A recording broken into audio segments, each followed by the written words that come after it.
Hi everyone, good day. In this video, I'll be teaching you how to request admin access to a Facebook page.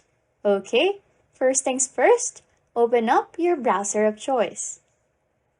Open then the Meta Business account by visiting business.facebook.com and sign in.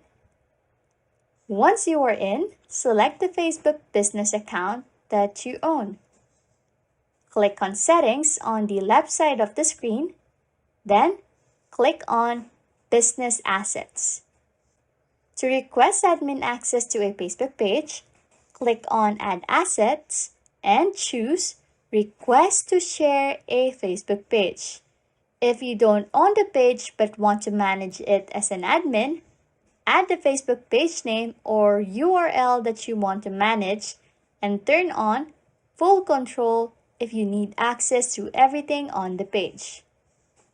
Click on Request Access and the page's current admin will receive a notification to accept or reject your request. If they accept, you'll have admin access to the whole Facebook page. That's how you can request admin access to a Facebook business page using Meta Business. Anyways, if you like content like this, don't forget to subscribe to this channel or comment down below any tutorials you want us to make, so we can help you. And that's it.